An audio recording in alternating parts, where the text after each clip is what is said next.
Prise directe. Restez connectés, restez informés. Prise directe.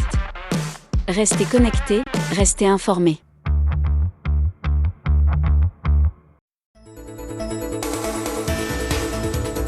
Bonjour à toutes et à tous. Ces derniers jours, les États-Unis ont recouru à nouveau à leur bâton tarifaire en instaurant des droits de douane réciproques.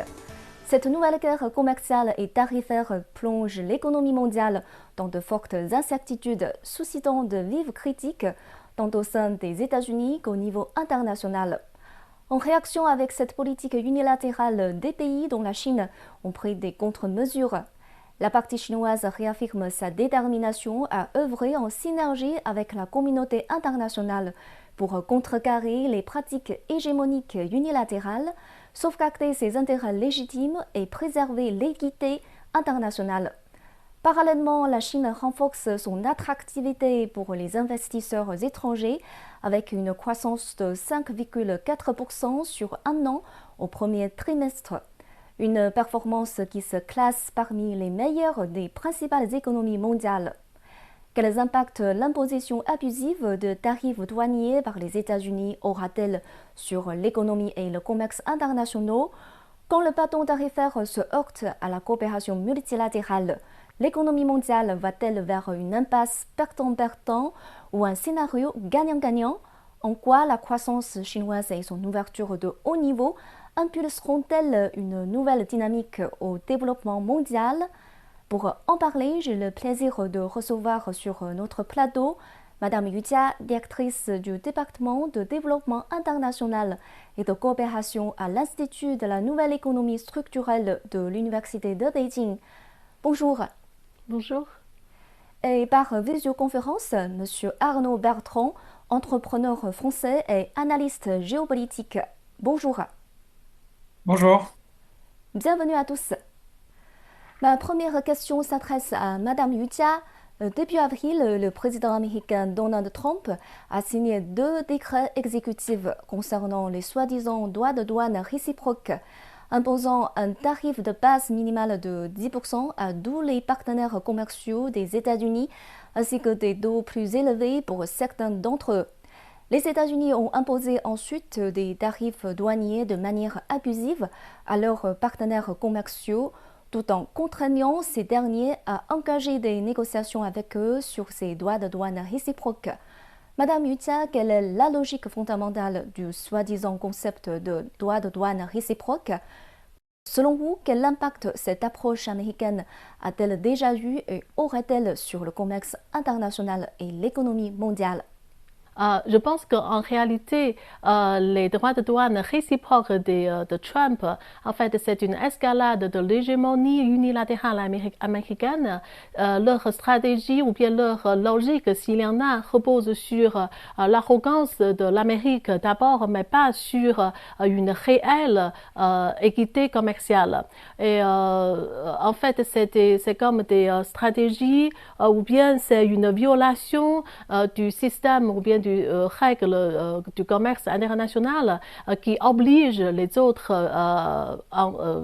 pays ou bien à se soumettre à les règles américaines.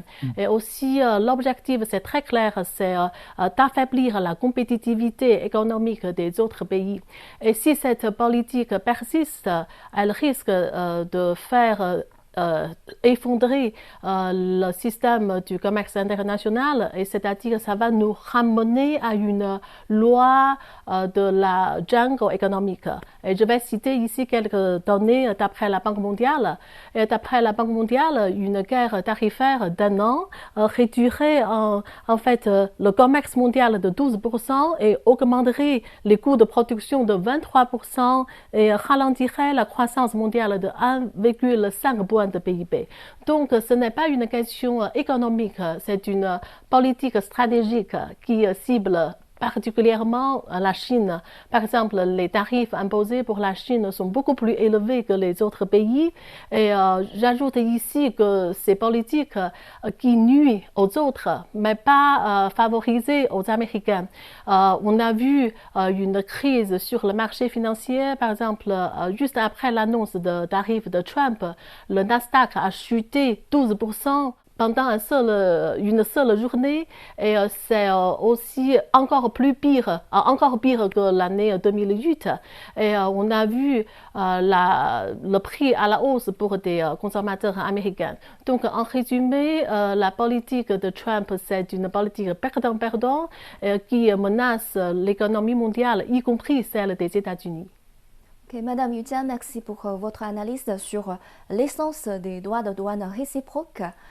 Le président Donald Trump a déclenché cette guerre tarifaire et commerciale en prétendant vouloir relocaliser l'industrie manufacturière aux États-Unis, mais cette politique permettra-t-elle véritablement de stimuler le retour des usines sur le sol américain et d'accroître la compétitivité internationale des produits made in USA?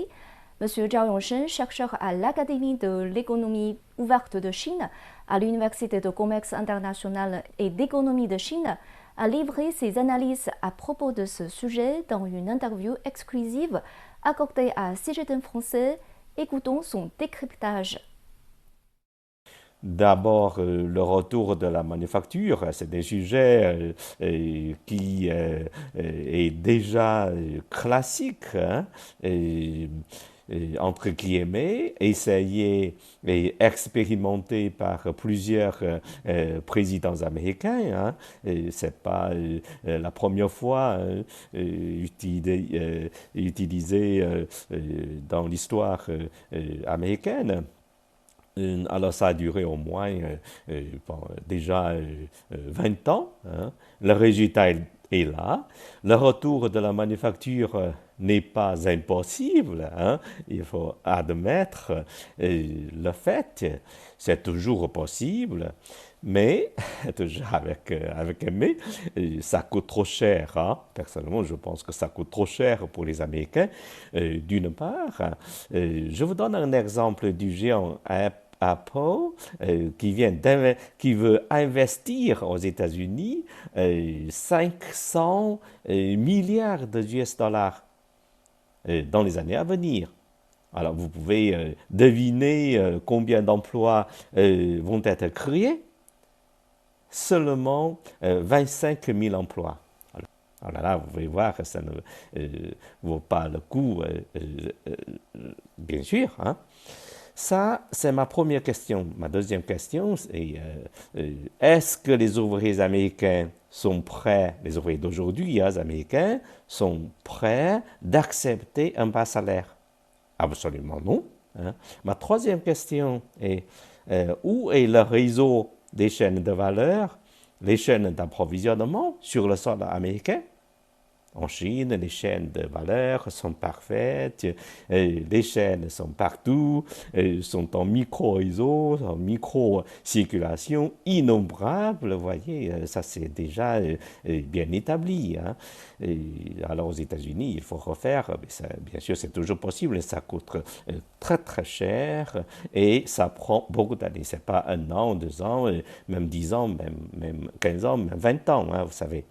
Alors, quant à la compétitivité, en fait, la hausse de la compétitivité, ce n'est pas un concept abstrait, hein, c'est très, très concret, en fait, avec les différentes variables, différents facteurs de production, hein, en plus de l'amont et de l'aval, de toute la procédure de fabrication. Hein. La fabrication sera aussi évidente, hein, quasi impossible pour la hausse significative de la productivité, de la compétitivité des produits américains. Hein, ça ne veut pas dire que ce n'est pas possible, mais ça coûte trop cher. Il y a une petite hausse de compétitivité, mais par rapport à l'usage des ressources, c'est vraiment pas nécessaire. Si l'on prétend que le déclenchement de la guerre tarifaire vise à protéger les intérêts américains, force est de constater que ces mesures douanières suscitent des critiques généralisées de la part de divers milieux aux États-Unis, monde des affaires, consommateurs, économistes et même au sein de l'administration Trump et du Parti républicain. Monsieur Bertrand, comment analysez-vous l'impact de ces droits de douane supplémentaires imposés par le gouvernement américain sur l'économie américaine elle-même? Quand on regarde l'impact aujourd'hui, on assiste, je crois, et en grande partie à cause de ce chaos, à une situation où, le marché boursier s'effondre, deux, le coût de la dette américaine explose, trois, le dollar perd de sa valeur à une vitesse affolante, déjà moins 9% cette année. Normalement, quand la bourse s'effondre, le dollar monte et le coût de la dette baisse, car ce sont normalement des valeurs refuges. C'est plus le cas aujourd'hui. Même selon Larry Summers, qui est l'ancien secrétaire d'État au Trésor américain, ça veut dire que l'économie américaine commence à avoir les mêmes caractéristiques qu'un pays en voie de développement. Et si on regarde ce qui se passe au niveau de la production industrielle, c'est aussi en train de s'effondrer. L'indice industriel de l'État de New York est tombé à moins 8 points en avril. Plus inquiétant encore, les perspectives à 6 mois pour les conditions générales des affaires ont chuté à moins 7, le niveau le plus bas en 24 ans. Même la crise financière de 2008 n'avait pas engendré des perspectives aussi sombres. Donc tout ça démontre que non seulement les tarifs douaniers ne parviennent pas à stimuler la production nationale comme promis, mais qu'ils contribuent activement à sa détérioration. Les entreprises américaines qui dépendent d'importations voient leurs coûts augmenter, ce qui réduit leur compétitivité et leurs marges. Les consommateurs, quant à eux, supportent le fardeau des prix plus élevés. En fin de compte, ces mesures protectionnistes, loin de protéger l'économie américaine, semblent l'affaiblir considérablement sur tous les fronts. D'accord, merci pour vos analyses. Maintenant, on discute de cette politique douanière américaine sous un autre angle. Après que le gouvernement américain a annoncé la suspension des prétendus droits de douane réciproques à l'encontre de plusieurs dizaines de pays pour une période de 90 jours, l'Union européenne a mis en pause de 90 jours l'entrée en vigueur de ces contre-mesures vis-à-vis des tarifs américains, initialement prévu le 15 avril. Parallèlement, Ursula von der Leyen, présidente de la Commission européenne, a précisé que si les négociations n'étaient pas satisfaisantes, des contre-mesures de l'Union européenne seraient adoptées. Les premières négociations entre les représentants des gouvernements japonais et américains sur les tarifs douaniers n'ont pas abouti à des progrès substantiels. Monsieur Bertrand, selon vous, dans quelle mesure la politique tarifaire actuelle des États-Unis pourrait affecter les relations avec leurs alliés? Pensez-vous que l'Union européenne est amenée à reconsidérer son partenariat avec Washington? Alors, je ne sais pas si des sondages précis ont été effectués à ce sujet, mais il est très clair que plus ou moins l'ensemble des pays du monde, que ce soit en Europe, Amérique du Sud, Asie ou Afrique, voient les actions des États-Unis comme une attaque injustifiable et incompréhensible contre leurs intérêts. Par conséquent, ça a un effet désastreux sur l'image des États-Unis et ça aura des conséquences dans les politiques du monde entier vis-à-vis des États-Unis. Je crois que ce qui choque le plus, c'est les justifications insensées de Trump pour ces tarifs. Une bonne illustration, par exemple, c'est le cas du Lesotho, qui est un des pays les plus pauvres d'Afrique, frappé par un tarif de 50%, le plus élevé parmi tous les pays ciblés lors de l'annonce originale des tarifs.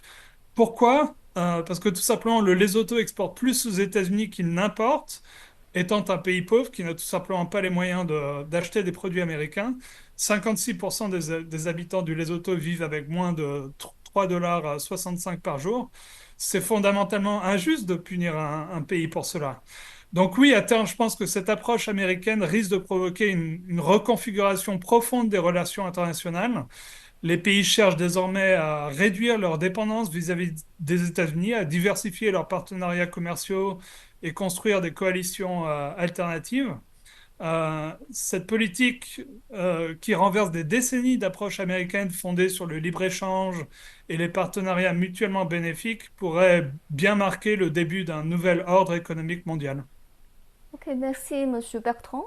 On va voir un extrait d'une interview avec Monsieur Willy Cocktail, directeur général de laboratoire Supertiet, un laboratoire pharmaceutique français. Il a réagi à la question de la guerre commerciale menée par les États-Unis tout en préconisant la modernisation dans une interview exclusive accordée à CGTN français à la 5e exposition internationale des produits de consommation de Chine, organisée récemment à Hainan. Voici sa réponse. Monsieur Xi Jinping a une citation très importante. Il a dit qu'il n'y a pas de gagnant dans une guerre commerciale comme celle qui est en train de s'installer. Il a entièrement raison. Je partage complètement. Vous savez, quand la politique veut réguler les marchés, ça ne se passe jamais très très bien. Aujourd'hui, c'est quoi des marchés? C'est de la compétitivité bien sûr, mais c'est de la qualité, c'est de l'offre.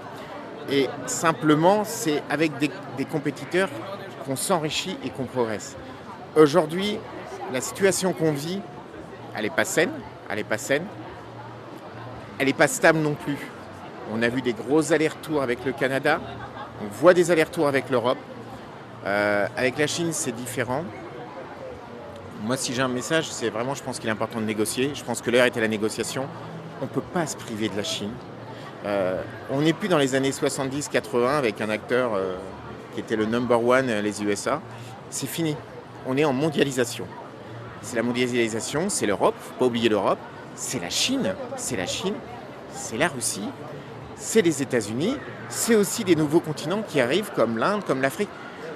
Et aujourd'hui, on a parlé pendant des années de la mondialisation, on ne va pas faire machine arrière. Le monde est comme ça. Monsieur Bertrand, j'ai une question à vous poser. Face à l'hégémonie tarifaire des États-Unis, la Chine a été le premier pays à riposter en adoptant des contre-mesures résolues. La partie chinoise a réitéré à maintes reprises qu'elle ne veut pas mener ces guerres tarifaires et commerciales, mais elle n'en a pas peur. Monsieur Bertrand, comment jugez-vous les contre-mesures de la Chine? Quelle importance revêt-elle pour la préservation de l'ordre économique mondial et du système commercial multilatéral?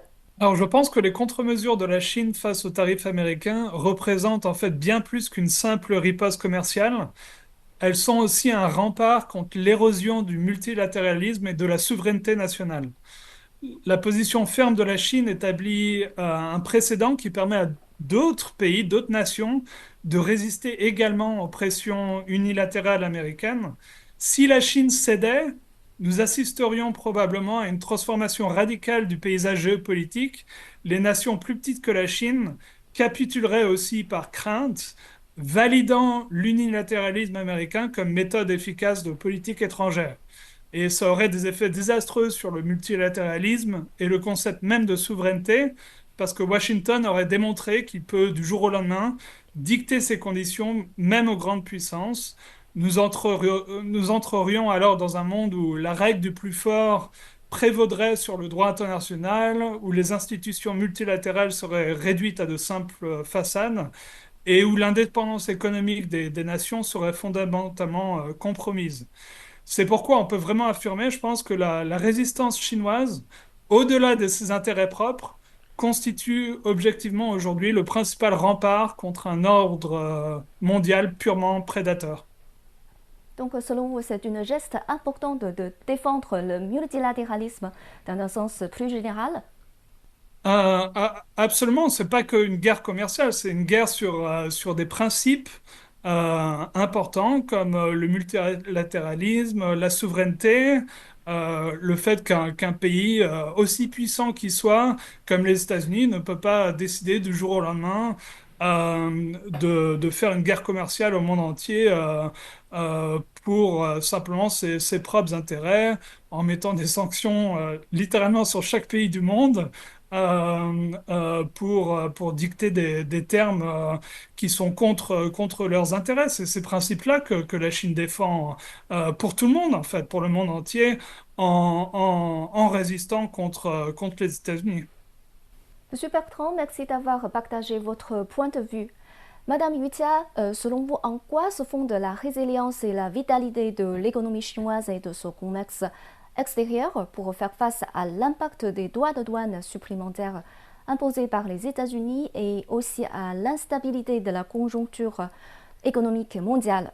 Oui, je pense que tout d'abord, c'est de garder bien la confiance en soi et de continuer la modernisation industrielle. Les restrictions technologiques américaines nous pousse à innover davantage comme l'énergie renouvelable et le numérique.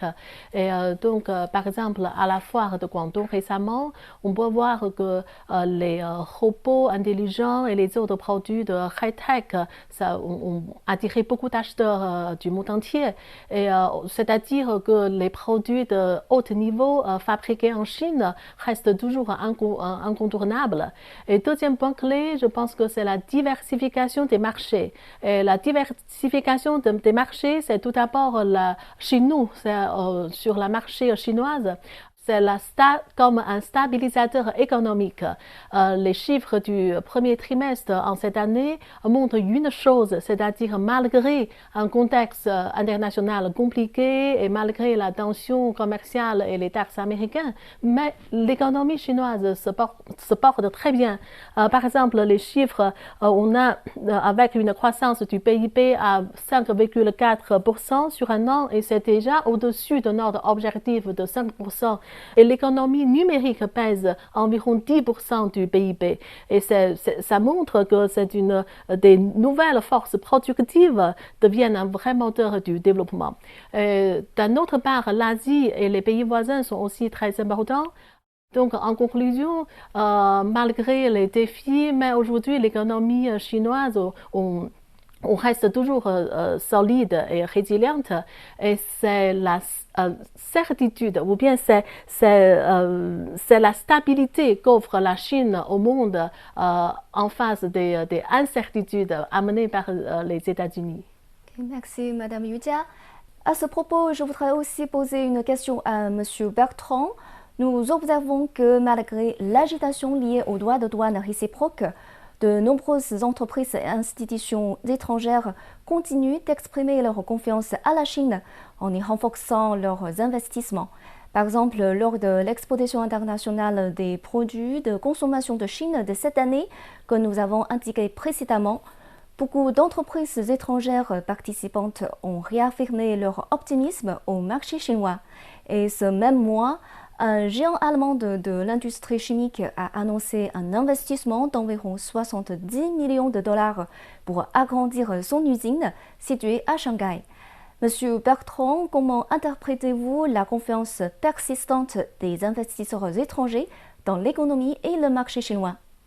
Alors, je pense que non seulement la confiance est persistante, mais il y a aussi un effet de balancier dû au comportement des États-Unis qui encourage beaucoup de pays à renforcer leurs liens avec la Chine, tout simplement car ils voient de plus en plus une dépendance forte aux États-Unis comme un risque.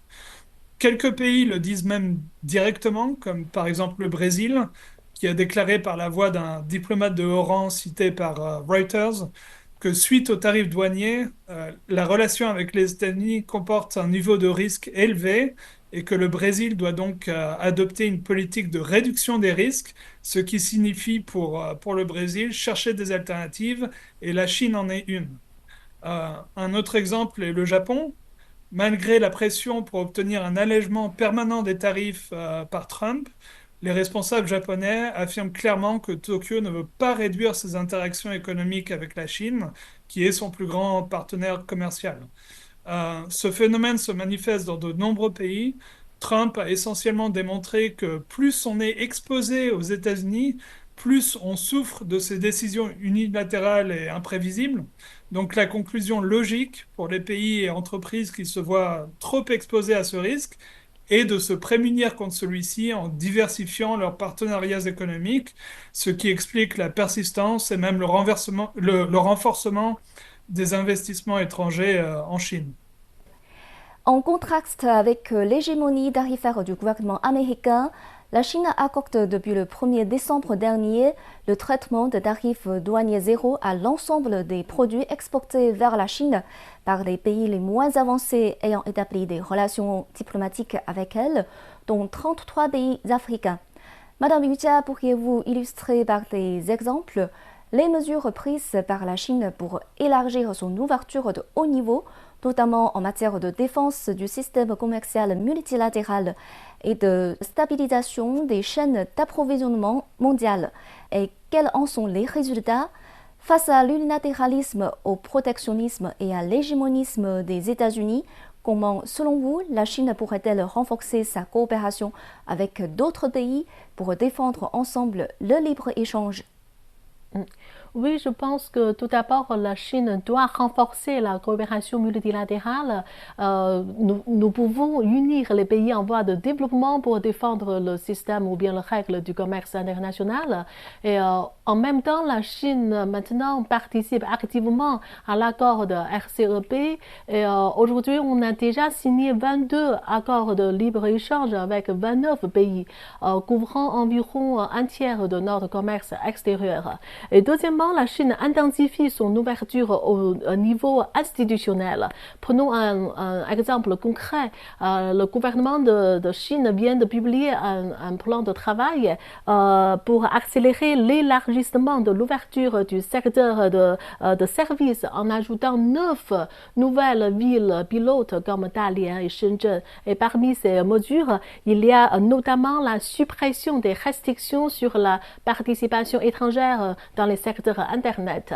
Et aussi, ensuite, bien sûr, la Chine continue les projets ceinture et route, au-delà comme les infrastructures comme des autoroutes, les chemins de fer. Et aussi, on fait aussi des projets dits petits mais beaux. Par exemple, les panneaux solaires pour éclairer les villages en Afrique.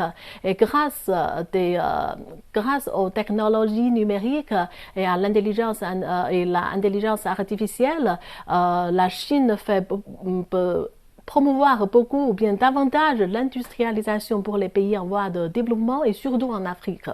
Et parce que en fait, Afrique, c'est notre partenariat très très important et on dit même maintenant comme les politiques de tarifs de Trump, ça frappe durement l'économie africaine, mais c'est aussi ça pourra stimuler une collaboration plus forte entre les pays du Sud global.